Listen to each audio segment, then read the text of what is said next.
All right, back. Well, to this week, we're rolling. Double duty. Double duty. We have a great guest on today, the head coach of DePaul Catholic High School in New Jersey, Nicky Campanile. Really excited to talk to him about a lot of things, but I really, the program that DePaul has is second to none. A small school, a small Catholic school that has really become not just a power in New Jersey, but throughout the country. And he's really done a great job. He was an offense coordinator there for many years, has been the head coach for the last few years, and is really taking that program and continues to elevate it. So we're excited to bring him on here. Any thoughts before we bring him on, Coach? No, I'm excited. Like you said, I've known Coach for a good amount of time now. Comes from a hell of a football family, watched him kind of climb through the ranks and kind of, get mentored under a great head coach in Coach McKenna in itself. And, just to see where he's continued to move this program in the right direction. Like you said, they're not really looked at, a lot of times they're the smaller school when it comes to it. They're dealing with a smaller roster size than some of these other big powerhouses, but have still kind of, taken it to a level where everybody knows who they are, not just in state, but out of state. So I'm excited. Cool. Let's bring Coach on right here. Coach Campanile, great to have you on. Appreciate it, guys. How's everything going? All right. Hey, Coach. Appreciate you. Thank you so much. Yeah, my pleasure, man. Appreciate you guys having me on. We were just talking a little bit of your bio, but and Coach touched on it briefly that you come from a football family, and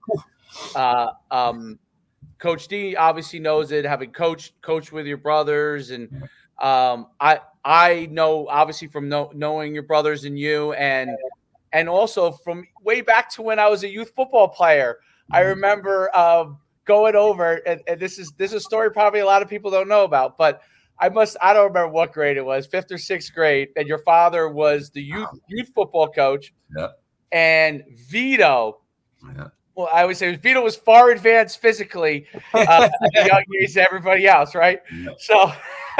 So I remember going over there. We used to scrimmage Fairlawn, and I don't remember if I was playing running back or quarterback at the time. I just remember getting beat up. And I remember walking, and Vito was the main culprit of most of it. And I remember walking away. I was like, "Wow, I thought I was a good football player, but now I'm not so sure." It made you question that. It made you question those skills. It did make me question. Luckily, I continued to persist, but it really was. That's how far back it goes. Yeah. And, I remember playing against your brother when he was your father was coaching at Patterson Catholic as an offensive coordinator.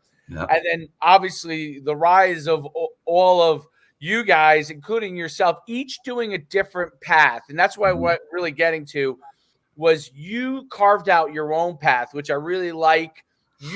Each one of you have done it your own way, and you've done it your way. Tell everybody how you got to where you are right now, what your path was, because I find it really interesting. You chose a different path, and I love it. I like you developed the craft, and now you're leading that craft as you're a head coach now. Yeah, no, I appreciate you saying that. It's funny, my father always talked to us about, raising men of character, that guys that want to, forge their own path. So I think we've all kind of done that in our own way, And, I just remember back in, I came back and I guess 2016 was my first year at DePaul. And I had taken 2 years off. I wasn't coaching. I was kind of, doing some other things and thought I might want to take a different career path. Obviously, I didn't make it very long. But yeah, when I came back, it was kind of important to me. My brothers were becoming pretty established in the coaching world. And it was kind of important to me that I go on and try and do my own thing. So, luckily, a friend of mine, John DePalma, was the defensive coordinator at DePaul at the time, and he had introduced me to John McKenna, who ended up being, huge mentor in my life that I was fortunate enough to work for. So I took that job in 2016, not really knowing where it was going to lead, but I ended up, loving working with John, and it changed my life. I love the place, and it just, it turned out to be the place I want to be forever. I'd like to one day retire at DePaul. That's how much I like it here. And, so yeah, I think forging my own path was important. And you never want to be the guy that, well, he's just there because his brother's such a good coach, or, so I think we all kind of have that, I don't know, pride, I guess I'd call it, but you want to kind of build your own thing, Well, and that's what I noticed. The offensive coordinator path, you turn that offense into just a juggernaut. And one of the nice things I like when watching some of your film and your offense, like you always adapted to the guys that you have. Like I've seen, listen, we know you're well educated in the run and shoot game and passing principles and all those things. But I've watched you adapt where you've had a quarterback that basically was your main runner one year. You've had quarterbacks that really couldn't run, and you've thrown and ran power game. And so I love the way that you adapt your offense to what you see come through. And that might be part of what you have to do at DePaul, but not everybody can do that. And you do a great job of that. And now as a head coach, I seen you doing that again, like making the tough decisions on who's got to be in what spot. Talk a lot about like your growth as an offensive guy, which obviously you're well known for, but also from a personnel standpoint as a head coach, like how you kind of process those decisions. Sure. Great question. First of all, I appreciate you saying that. It means a lot to me from a guy like yourself. But so yeah, to me, I really believe in two things in offense over the years. And I think a lot of it stems from my time working with my brother Vito at Westwood. He was very influential to me. And he spent a year working for Chip Kelly when Chip Kelly was at UNH. And I think that had a huge influence on him. And so, through, an emissary, I guess, it had a huge impact on me too, because I really believe in two things. I believe in balance on offense. I think, if you can be balanced, you become really hard to defend. If you have to do one thing, then it's pretty easy to take that one thing away, So balance is a big part of what we do. We always try to be as close to 50-50 as possible in the run and pass game. And then I really believe in being multiple. We run a lot of different personnel groupings. And when you're at a school like DePaul and you're lucky enough to have a wealth of talent and depth at a lot of the skill positions, then you're able to get more guys on the field, and to me, that makes you a little harder to defend, So, when we're looking for football players, we kind of look for guys that can do multiple things, guys that can run, catch out of the backfield, that I think makes you really hard to defend. And if you could have multiple personnel groupings, I think that also becomes very hard to defend. There's also something to be said for being in the same personnel, but being able to do a lot of different things, line up in a million different formations and shifts and motions. So, we try to be as multiple as possible, I guess would be the right word, And then when I say multiple, I mean in terms of personnel groupings, in terms of formations, shifts, motions. I think we're going to do a lot more of that stuff going forward. I think we've got a young group, but I think they're really smart, and I think they understand the offense really well. So when you have that, you're able to do more, and that'll be kind of what we'll try to do going forward.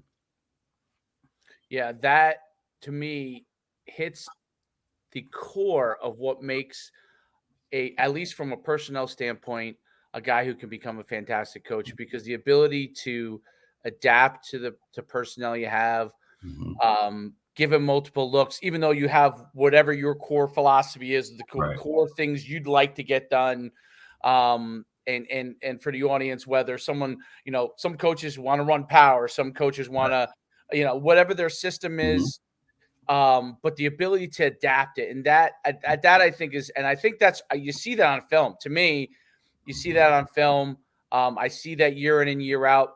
If I was playing you, I really have to look at who are the players that he has this year to even have a grasp of how to defend you, because that part's going to be very difficult, and it's going to change a little bit from year to year, which is what makes you guys always tough to defend. And it's exciting to watch too. I mean, I'm sure when people come to your games, like, there's a lot of things that are going on. There's a lot of things that can happen. And then I'll tell you this: you guys play tough defense. So, you know, you have a staple there at defensive coordinator. Yep. That's been with you from McKenna and now with you. Yep. And those guys play real hard and get Yep. after it. Talk about the overall program philosophy and where you guys see like toughness and how the team progresses from that standpoint. Yeah, absolutely. So you know, you had mentioned our defensive coordinator, and he's Rashid Darisaw is his name. Derek knows him. I see him laughing over there, but he's an unbelievable coach and an even better person. And we came in the same year together to DePaul, and we've kind of built this thing together. You know, he's become one of my best friends, and he's an unbelievable coach. He really is. He gets everything he can out of every kid on our team. Right. I think you guys started on the same side of the ball, right? Because you were both original offensive guys, right? When you guys came in. Yeah, I remember that. I remember that when Sheed was making his transition from, ASA and do I want to coach JUCO? And, I had known him from playing semi-pro ball and just kind of linked up and coached with him for actually 1 year at Mount Olive. We hide that on his resume so that he doesn't have to show that. I never knew that. You don't want to know about that year, but that was just a different situation. But after that year, I kind of was like, I need to get him out of here and get him to a higher level. And then when I heard that you were going over with Coach McKenna at DePaul, it just really looked like the perfect kind of fit as everything was that's when DePaul was kind of making that change, right? Yep. And you were kind of transitioning to, hey, we're big picture now. And then, you can go ahead and speak on that a little bit. Yeah, absolutely. That great group they had with Kareem Walker and Hassis Dubois and Michael Dwumfor, those guys had just graduated, and they had to kind of rebuild from there. And they had some really great young players and Taquan Roberson, Ronnie Hickman, Vinny DePalma. And, at the time, nobody knew those names. Nobody knew how great of players they were going to become. But, so it was kind of on Rashid and myself to kind of help Coach McKenna, continue to rebuild this program. He had built a monster. He just won 3 state championships in a row, did an unbelievable job. And now, he had a really young team. So he wanted to bring in some new coaches. And that's when Rashid and I came in. And Rashid started as the receivers coach and and the special teams coordinator. Did an unbelievable job on special teams. I mean, we were so good on special teams at that point. It was incredible. And then he transitioned within 2 years when Coach DePalma retired. He became the defensive coordinator and just kind of kept that continuity. And, he brings a certain level of toughness to the program. He's a guy, he's a no-nonsense guy. And, he demands a certain standard from our guys, and they live up to it. They don't want to let him down, and he just does an incredible job. And we wouldn't be anywhere near where we're at, without him. That's for sure. It's incredible what you guys are doing.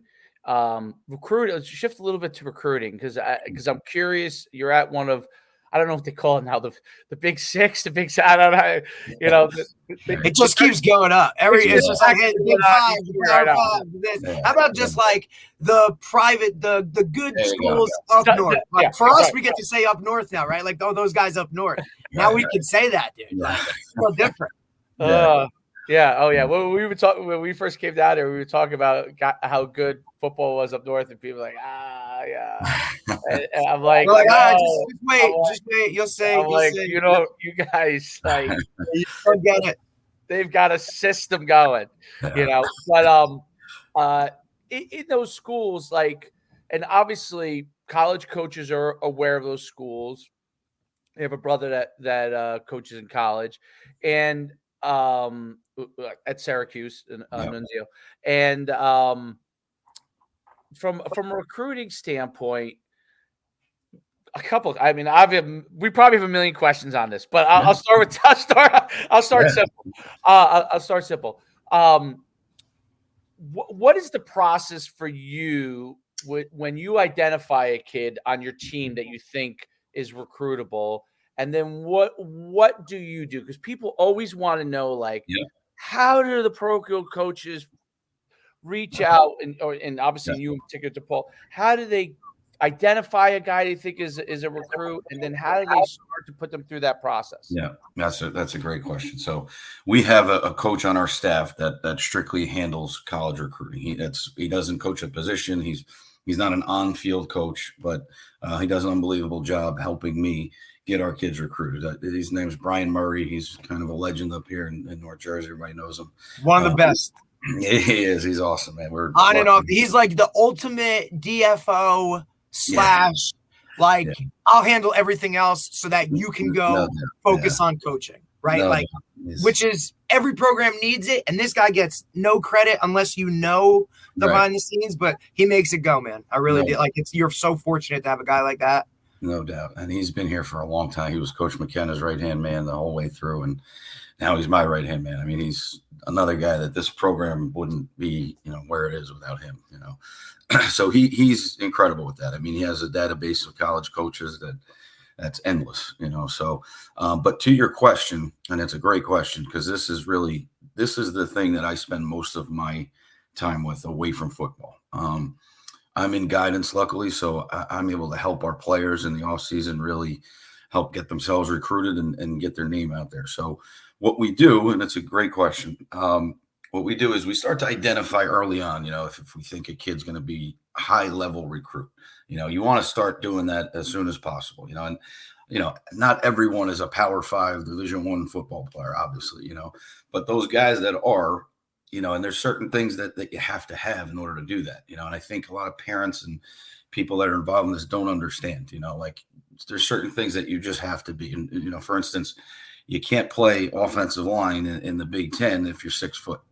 Just gonna say you got to at least hit the 6 foot mark, mom and dad. Sorry, that's a bare minimum. Here we go. And it's sometimes it's unfortunate because the best offensive lineman I've ever coached was a guy by the name of Joe Bastante, who was an unbelievable player. He played at Stonehill, 4-year starter, but he was 6 foot tall. If he were 6'2", he would have been playing in the Big Ten or 6'2.5", whatever it is. But there's certain things that you just have to have in order to be one of those Power 5 recruits. So if a guy has those intangibles, we try to identify that early on, freshman, maybe beginning of sophomore year. And the key, I think, in our league is if you can get on the field as a sophomore and do it, play meaningful snaps, then you're going to get noticed pretty much. In the Big North, the league we play in, it gives those kids exposure that you just might not get, in some other leagues. So, so the recruiting process is happening much earlier now. They're identifying these kids as freshmen, sophomores. So we try to do the same thing. Try to identify the guys that we think are going to be Power 5 guys right away. And then what we do is we kind of start building a recruiting profile for them, get the 24/7 profile going. Then really one of the biggest tools that we have now is the spring recruiting period. So I'll just speak on this for a minute because some people probably don't understand how it's changed over the last few years. But prior to 2020, prior to COVID, really, we weren't in New Jersey. You were not allowed to do any type of spring workouts for colleges. And it really hurt our kids because in Ohio and states like Florida, Texas, they're playing spring ball and coaches are getting out and recruiting their guys and offering them scholarships in the spring. And New Jersey just didn't allow that. Now, within the last couple of years, they've allowed us to do workouts, organized team workouts. And that has been huge for our kids.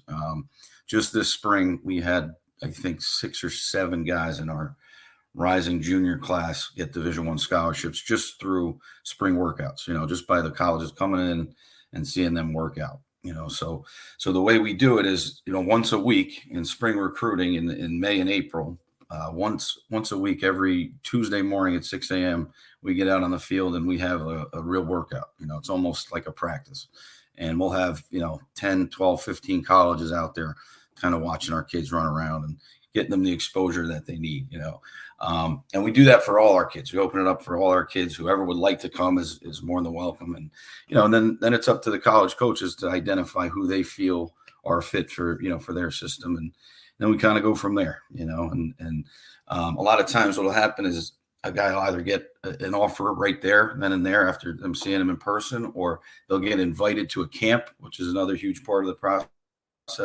And if they get invited to camp, then we try and help them organize that. And Brian's essential at that. He helps me, steer kids in the right direction, which camps to go to and how to get them there and all those things. So it's a process, man. It's a big part of what we do. That's for sure. That's a huge part of it. And how do you manage, and this is the easy next question, I guess. How do you manage parent expectations, right? I'm sure every kid, well, not every kid, but the majority of kids that come into your program, they have eyes on playing as high as level as they can, right? Yeah. That's why they're going to DePaul, right, Coach? Like they're coming to you with that expectation of, hey, I'm going here to play college football. So how can you help me? Right. Yeah. How do you navigate that type of when it comes to those parent type of situations? Not to cut you off, Dave. Sorry. Yeah. No, that's exactly the question. How do you manage that? How do you navigate that process with the parents? Because look, because we see it in what we're doing, right? Because hey, showcase this or club 7-on-7 team this, or everything comes back to that question is, well, how are you going to help me get that Division I scholarship? Yeah, right? Absolutely. So, I was just focusing on the Power 5 kids when I just spoke earlier, but the truth is you have to be honest. You have to, explain to every kid where they belong and what level of football that they belong at. Obviously, the thing we haven't touched on and the biggest part of this is grades. That's the number one thing that we're going to preach from day one.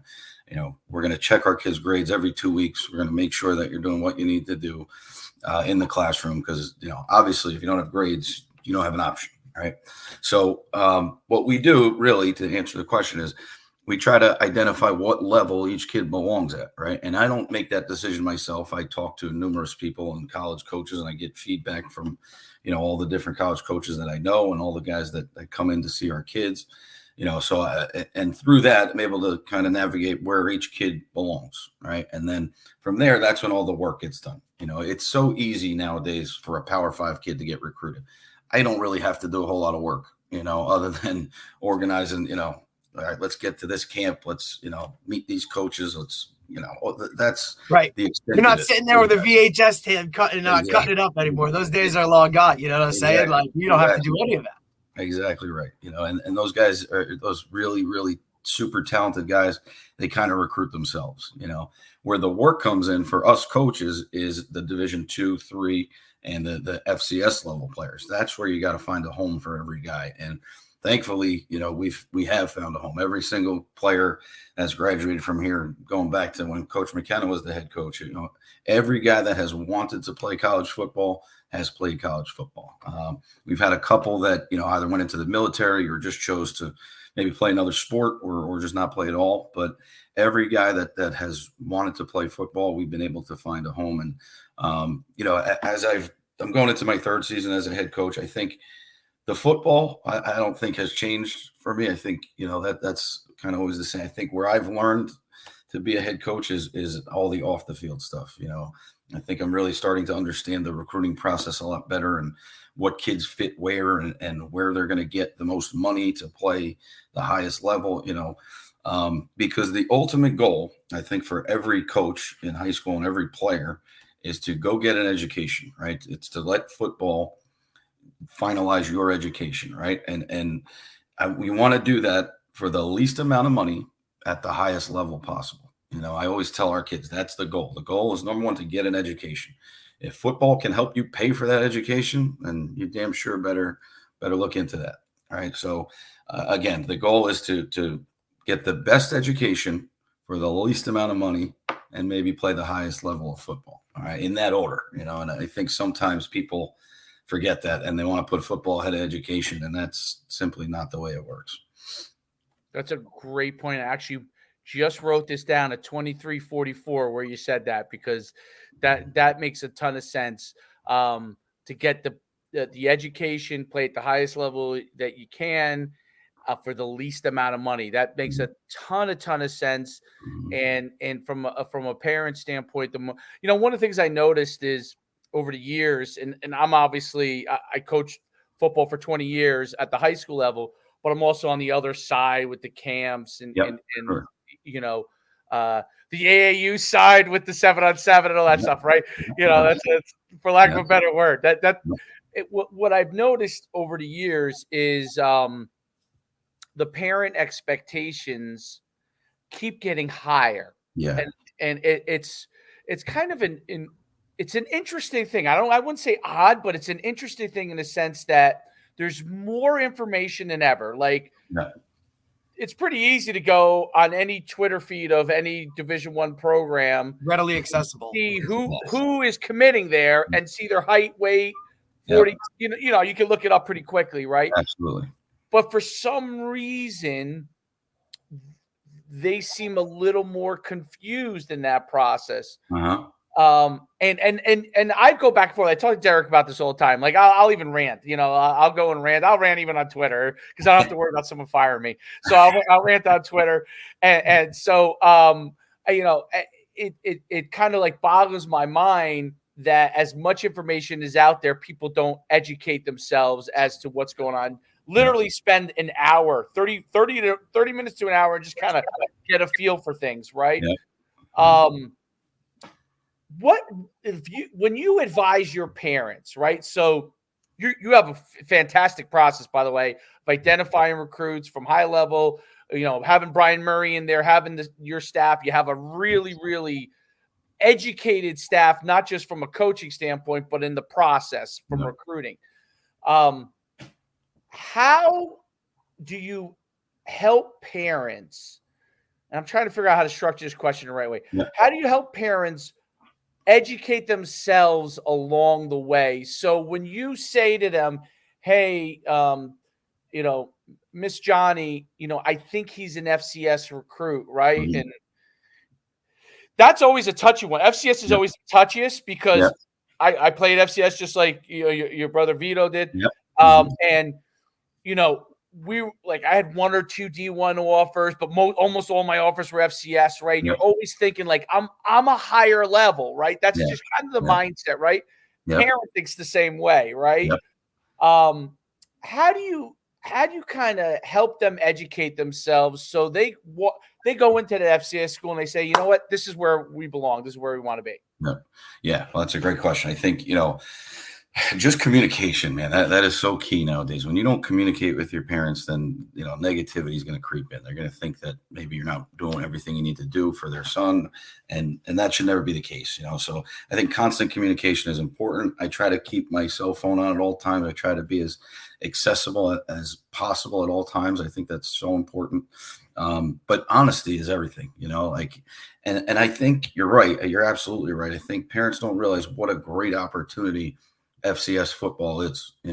It's high level football, especially here in the Northeast. I mean, that's the best conference in the country at the FCS level. And we just so happen to have 4 or 5 seniors this past season that are going to play in the CAA conference. And that is unbelievable football. And, it's free. It's a free education. And they're really good schools, too. It's high academic education, too. Like, you're not just going to some football factory. Like, you're going somewhere that's going to give you a degree that really means something, too. Absolutely. I don't think people around the country know that level of ball at that level. Absolutely. We had, 2 guys go to Maine this year, 2 great players. That's a great program up there that they're going to really take off these next couple of years. We had another guy go to Delaware, and another grad actually transfer into Delaware. So we have 2 guys at Delaware now, and another one just committed to Monmouth too in that last class. So, this past season, a lot of our seniors were that level players. So I can kind of speak to this, but I think it's great football. People don't realize it's completely free. It's a great education.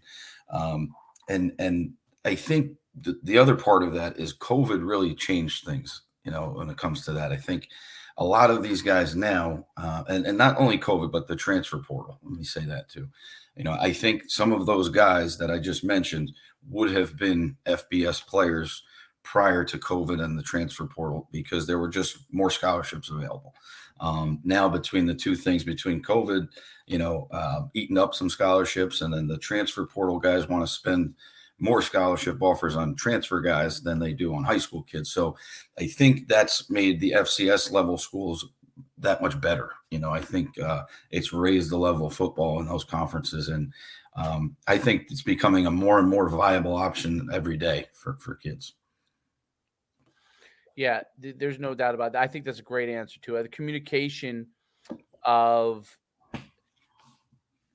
it's always a tough thing, but in the end, when they come out of it and they see where they're going to go to their kids' games, whether they're playing at St. Lawrence or they're playing at Cornell or they're playing at Ohio State, and doesn't matter. you're as a parent, and in the end, that's really what it is. And and you probably can think of many instances, as can I, like where a guy went to an FBS super high level program, and then there were other guys ahead of him, and you may have thought, he probably should have went to maybe this FBS program instead, or this FCS program instead. Could have played right away, and then they end up transferring. That's where the whole transfer portal comes in, which I think that's what it is designed for, the people that get in those situations. Absolutely. It's really fascinating how that part of recruiting has changed. And I think it was Coach Garrett when we had him on. He said how important he thinks, going to a place that really wants you, right? Like that you're not begging to go somewhere, that you're going somewhere that really wants you, and that's a good fit for you. And I that kind of really resonated with me. With how is stuff like the transfer, I'm always curious, and you guys are a big program, so you guys are a smaller school, but you play at a huge level, right? And you guys are a great program at a really high level. How has the transfer? I hear a lot of different things. Like I've heard people say the transfer portal has affected high school recruiting. It hasn't, or it was just COVID. And I see all these things. I don't even know what is 100% the truth on it. I'm just curious, in your own situation, has the transfer portal affected you guys at all in recruiting and the number of high school recruits that go to different levels? I think it has, and I think it's been kind of a negative impact on high school kids, unfortunately. I don't know that it'll stay this way, but I just think in the short period of time it's been around, I do think there are less scholarships available for the high school kid, especially at the high level, at the Power 5 level. Right. Their process. What's that? I was saying, it's just it's an interesting thing because you're seeing the highest of the high, right? And you're talking about the Power 5, and I want you to finish your answer, but the Power 5 levels, like the pressure to win now, right, is what overtakes it, and the fact that now I can't wait those 2-3 years to develop that senior in high school. I can just hop in the transfer portal, get a guy that's already played 2 years, plug him in, and now we can win now. I don't have to wait. That's exactly right. And, I think the system's a little broken from that standpoint, in my opinion. And I don't know that you can get the toothpaste back in the tube at this point. But, it just is what it is. I think we have to find the best way to navigate it. But I do think it has limited some scholarships at the highest level, at the Power 5 schools. I just don't think they're offering as many scholarships as they were prior to COVID and the transfer portal. But, that being said, if you're a really, really high level recruit, they're still going to find you, no doubt about it. I just think maybe some guys that prior to 2020, if they were a lower level Division I player, they may now be, an FCS player. And that's not a bad thing. It's still great football, like we mentioned, and still a free education. So to me, that's the goal, and it doesn't matter the level you're playing at, play as long as you can for, like we spoke about, for the least amount of money. That's I feel like you're definitely right. I mean, COVID had a strange effect on everything too, with like the extra. We're probably getting towards the last year of that. I think this is it. Yeah. Oh, this is it. This is the last year. So, yeah. Mm-hmm. So I think that unfortunately affects a couple of classes, but in the long run will. And I guess on the positive side of the transfer portal, if you go at a lower level, let's say you went at D2 FCS and you are a standout, there is upward mobility. Yes. There is a little free agency component to it there. And it's interesting from that standpoint.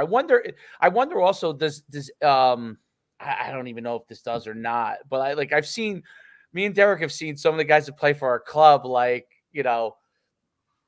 claim NIL deals with like, I don't know, Slash, John Smith, get 10% off type of thing. Yeah. I don't know if this has affected any of your players. I know in New Jersey it's legal for high school. It's not like we talked to guys in Florida it's not. Yeah, they can't touch it. They can't touch it. But for us, like I know our guys can, but I also know that for those of guys that are in the coaching world, like you can't touch it. Like it has, you have, that is totally their world. Is that the same for you guys up there? Like they're doing the same. You can see some of your guys posting whatever about this, like you said, I got 10% off for this shake or this, wear my shirt or this or that, but.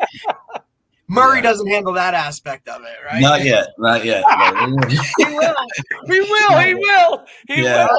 He's gonna have that accounting right here. Here it is. Here we go. If there's a way for it to help our kids, Murray will figure it out. That's right. Exactly. But we have. Thankfully, it hasn't really been a problem for us yet. But I think down the road, it's something we're gonna have to really study and get into and make just because God forbid I would hate to see our kids get taken advantage of. You know what I'm saying? Like if there's some way they can make money, okay, absolutely. Let's do it, but let's do it the right way and make sure that it's for the kids and not somebody trying to come in and take advantage of them. Right. There's already enough of those people in your world, right? Especially around that Big North program. You got a lot of those street agents, like I like to say, and now everybody's looking for that next, hey, how can I link up with this guy? Because eventually I can do this and he'll be that, and we talk about it, when we talked with my buddy that from American Heritage down in Florida, right? Like he deals with it. And those guys you're talking about, those guys are literally those guys that are, looking for that type of like, hey, football is my escape from this world. How do I get out? Now you start dangling a couple of those, some cash things with it. You could easily see some of those guys take a wrong turn or somebody steer them in the wrong direction. How do you kind of navigate that when it comes to, not only the athletes on your roster, but the parents as well. And even sometimes coaches and administration that are around it, because nobody knows what this whole thing is all about. Exactly right. Yeah. It's something that, again, thankfully we have had a couple of those deals where, the 10% off deal, whatever that is, I don't know what that is, but we have had a couple of guys sign those. I don't think they're really getting much out of it. Doesn't seem like, but thankfully it hasn't really gripped high school football too much just yet, but I have a feeling it's coming and it's something we need to be prepared for, with the NIL thing, I don't have a problem with guys making money in college. I think, these athletes need to be able to make a living, and at least be able to, when I was in college, I literally couldn't afford lunch, all I did was play football. I didn't have time to have a job, and it was hard. It was really tough. Yeah. Right. So I do think they should be able to make some money, but I'm starting to see, and what worries me is some guys making decisions based on a quick buck as opposed to finding the right school for them in the next 40 years of their life.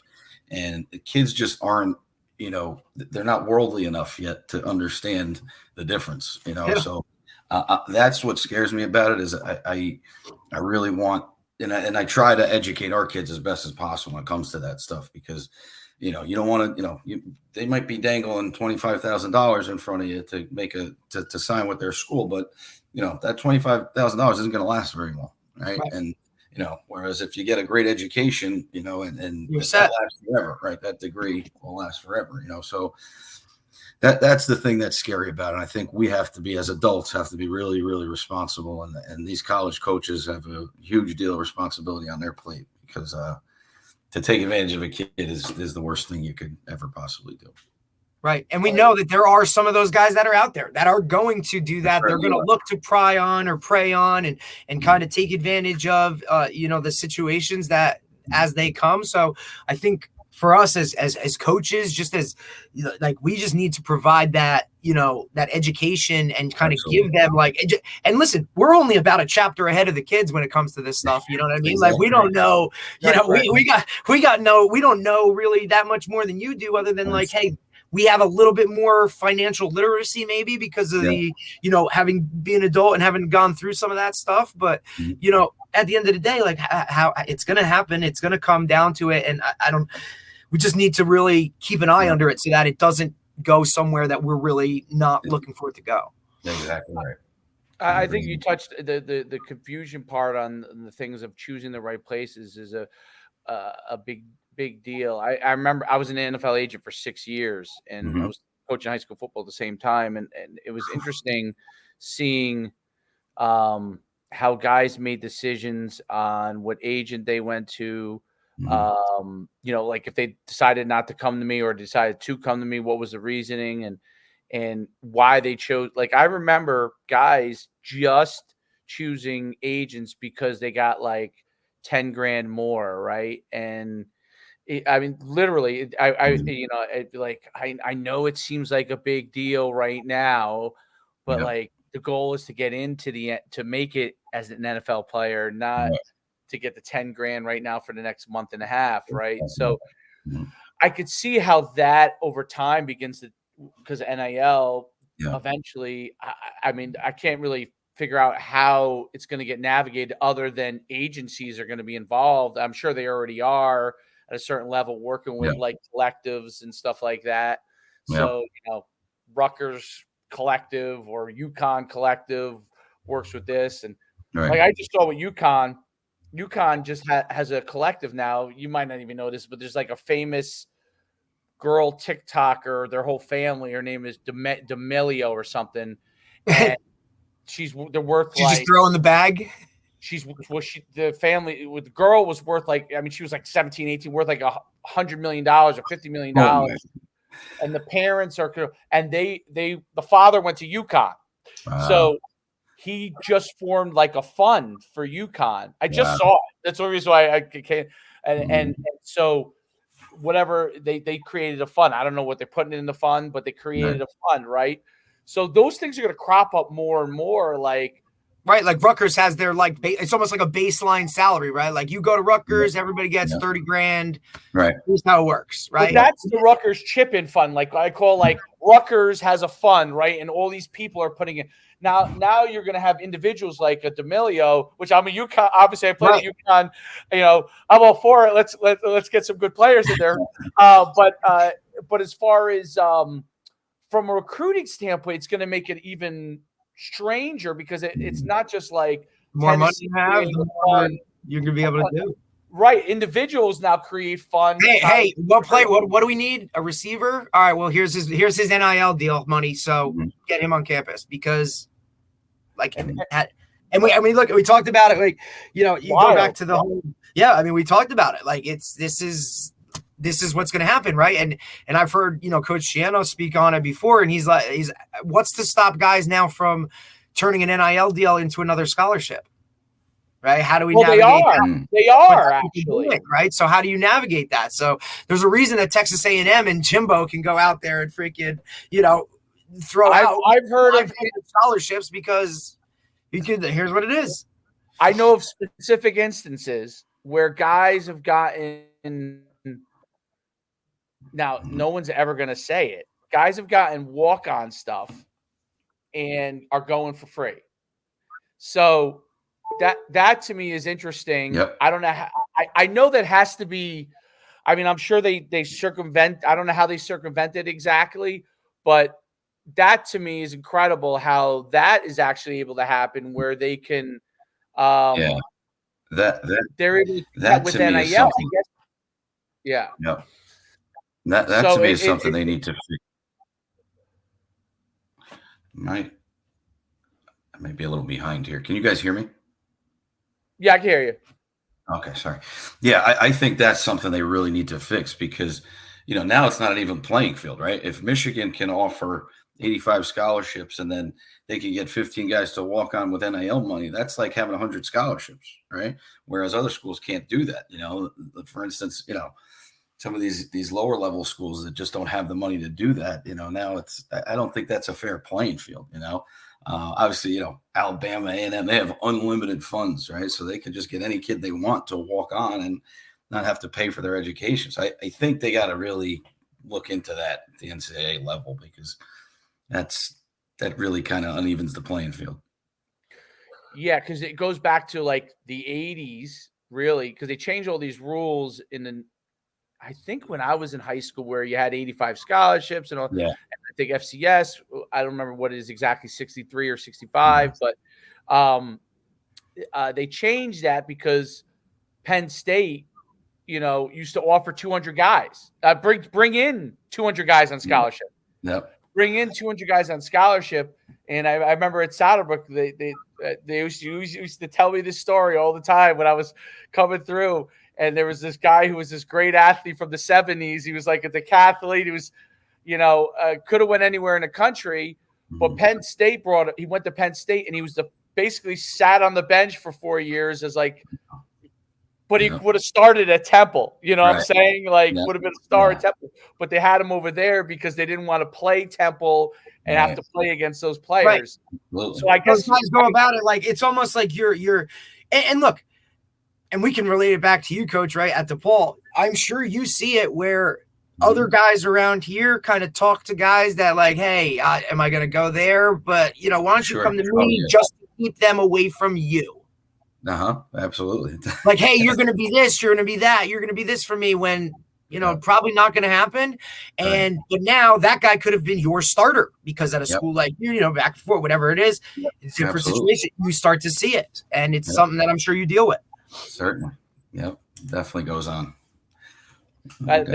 It's wild stuff. Where are you looking to take the program for the future? What are some goals that you guys have? You move forward the program. It's a great question. Great question. So, John McKenna, my predecessor, is kind of my mentor. He did an unbelievable job here, man. He won 5 championships in his last 7 or 8 seasons, 8 if you count COVID, but 5 state championships basically in 7 years. And I mean, you literally, I don't know if you can do better than that, but it is, being the next head coach here, it is my job to get us, to build this program up to the next level, and I think the only way to go from where he left it is up, So I think to answer your question, our goal in the short term is to become as good or better than everybody in New Jersey, right? And I think, we are certainly not at that point yet. We certainly have no business even claiming to be anywhere near that, but that's the goal, right? I think we play in such a great league. Week in and week out, we're playing top 10 teams in the state, So our goal is to be as good or better than all of them, and being a small school, people used to laugh at me when I said that, but we're in a great area, at DePaul. We're in a great location.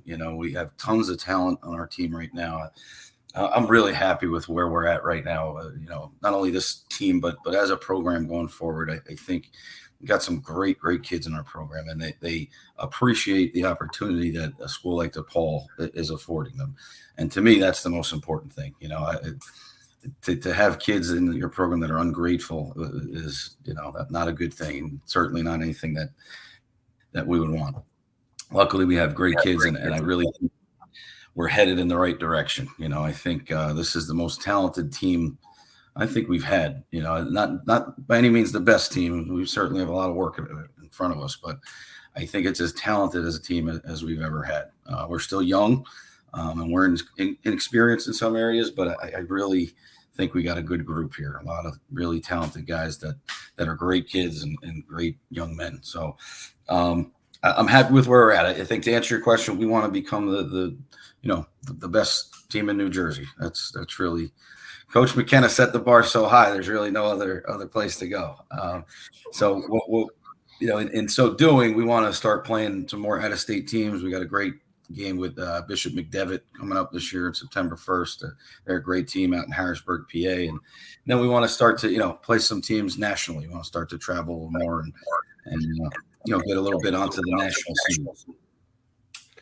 That's awesome, and I think you're going to continue to do that. There's no doubt in my mind about that. It's awesome seeing what you're doing. I have one final question. I don't know if Coach D has any more questions, but I have one final question. Yes, sir. And I'm not actually, I didn't even look to see if you guys did play each other or not. But have you played your brother at all? Okay, yep. You have. What is it like when you guys play? And your father is a freshman coach or at Berkeley Catholic, right? So what is it like to play against your brother and your father? and it's not easy, I'll tell you. So my father won't even come to the game. He stays home, doesn't watch it, won't come, nothing. So it's hard on him for sure. It's hard on my mother. And I've had to play against Vito 3 or 4 times. A couple of times when I was an assistant and he was at Seton Hall. One time I was assistant when he was at Bergen. And then last year as a head coach was the first time I had played against him. And that was hard. And we got our butt whooped. But the whole week leading up to it was really tough. And the hardest part for me wasn't my brother. It was the fact that I have 2 nephews on the team over there. My godson, Dominic, who's, one of my people I'm most close with on the entire planet. He's my nephew and my godson, and he's the starting quarterback there. My nephew Michael's a receiver there. They're both going to be juniors this year. And it's hard enough playing your brother, but when you got to play your nephew and you're trying to design blitzes to sack your nephew, that's not a lot of fun, man. That's, and it's hard to, and then you're playing him and he's playing really well. And it's like, for him, and then half he wants to knock him out of the game, So it's not easy. It's not easy. It's rare that, it's a great experience. It's rare that happens, but it's also rare, obviously, to have a family. I mean, there should be a Netflix documentary on you guys. A family of coaches. Obviously, you guys are all players, but really, your mark is as coaches, and it's left this mark on thousands and thousands and thousands of players, which I really think is unique in the sport of football. You hear about 1 or 2. You might have a couple of brothers or a father son here or there. But to have what is it between your father and you have 4 brothers? Yeah, 3 brothers or 4 boys. Yeah, 3 brothers. 4 boys, right? Yeah. So 5 between the 5 of you touching so many lives. It's. I mean, to me, I'd have to really research it. Next time we come in a conversation, I'm going to go research this and see if there's anybody that has as many family members as coaches as you guys do, and not just coaches, by the no, like high level, this isn't just like the hey, the coach, whatever, like NFL, college, Power 5, Division 1, and then you're talking probably 2 of the most, not like obviously 2 of the best programs in New Jersey, but national powerhouses as well. With AI becoming so prevalent, Nicky, we're gonna have to go and get someone to extract some DNA from you guys on the coaching side, so we can replicate. We'll figure out how to bridge that money. Replicate that down the line. You don't have to worry about NIL. The nation of super coaches. It's great. Well, thanks so much for being on. Anybody who wants to find you on Twitter or reach out to you, where can they find you? Yeah, so Instagram and Twitter, Coach Camp 01.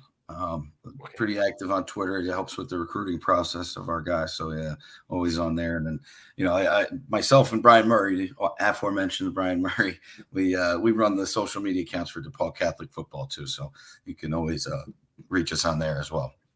Awesome. Coach, appreciate you. Really. Thanks a lot for coming on and, letting guys kind of see, what kind of makes you and your team go. And like I said, I appreciate everything you've done. For me personally, in terms of mentorship, it's just always a guy there to bounce some stuff off of and whatnot. So I really appreciate you letting this knowledge out to some others so they can kind of see how things should be done. Nah, this is awesome, man. This was a lot of fun, man. Most fun I've had in a while. That's you got this week. Yeah, this is nothing. This is a good kickoff.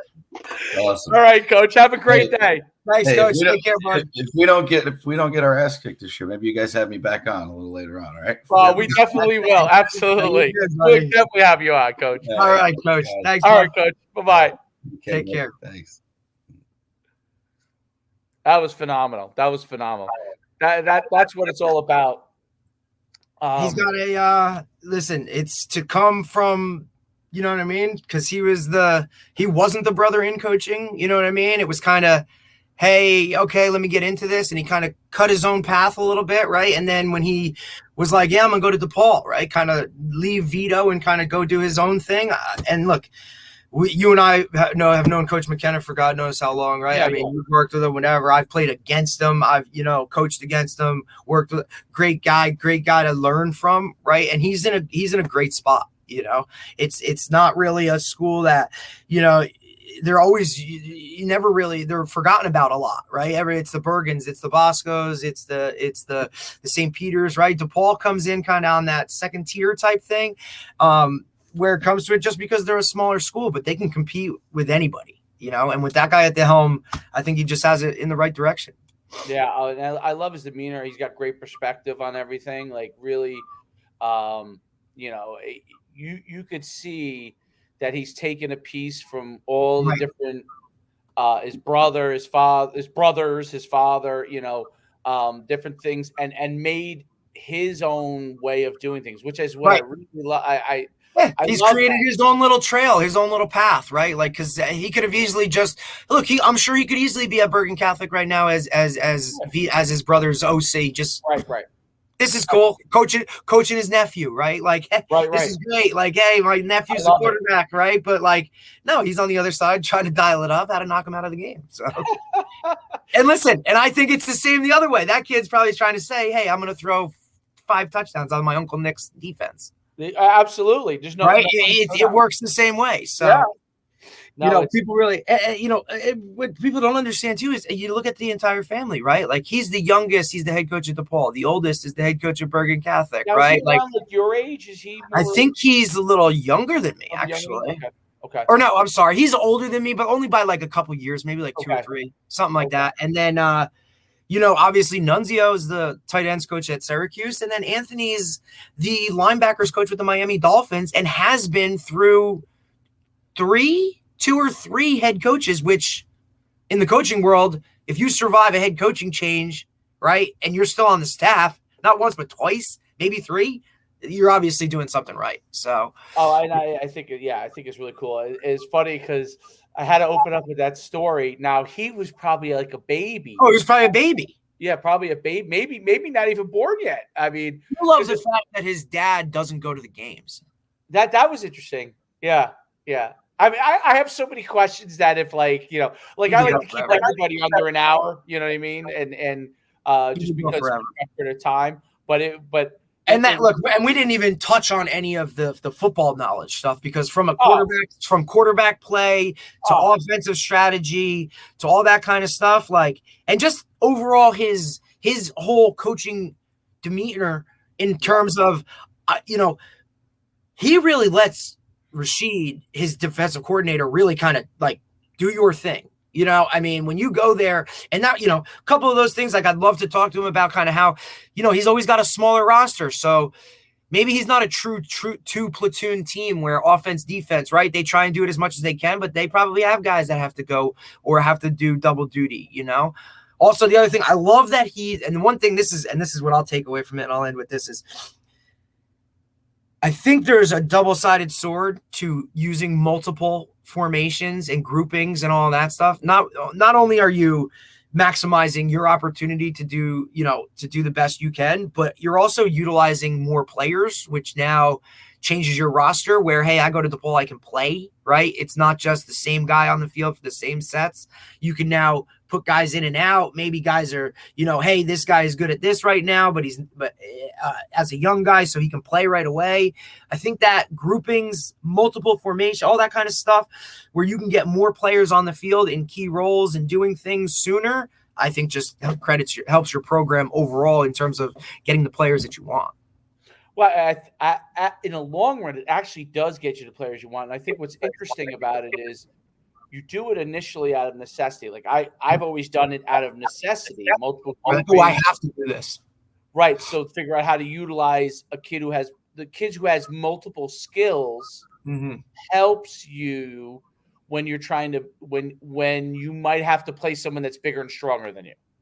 or has more bodies than you or whatever, right? Right, which is usually always the case when it comes to DePaul, right? Which was, I know for a long time, with Coach McKenna, they never wanted to, they just couldn't play out of state because they would, that would beat them up for the entire year.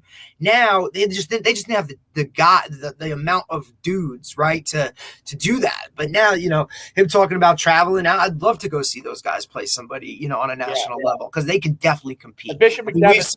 We've seen some great players come out of there, Bishop McDevitt will be that's a good test. They're very good. If they take it to those guys, that'll be really because that's a team I always look at the Pennsylvania like they're always up there. Right. Also in that parochial B, so if they do get in those playoffs, look, which staple, right? They're in. They just got to be who they don't have to run that double gamut of, I have to play Bosco again. I have to play Bergen again. I have to play Joe's again, right? Like now they're on this side. Okay, I got Red Bank Catholic, St. Thomas Aquinas, right? A couple other schools in there. And that's not taking anything away from them. That's just saying like, hey, here's your reward for running through this gamut of hammers the entire year as a smaller school, right? So no doubt. Awesome podcast. Great stuff. That was a ton of fun. Let me find my kickoff to get us out of here. Great podcast once again. Kudos to you. Good, man. Appreciate it. Always a good day. I like getting them in the mornings. They're good, those guys. And now you get to go enjoy Bell. Doing well. That's it. We're good. All right. Until next time.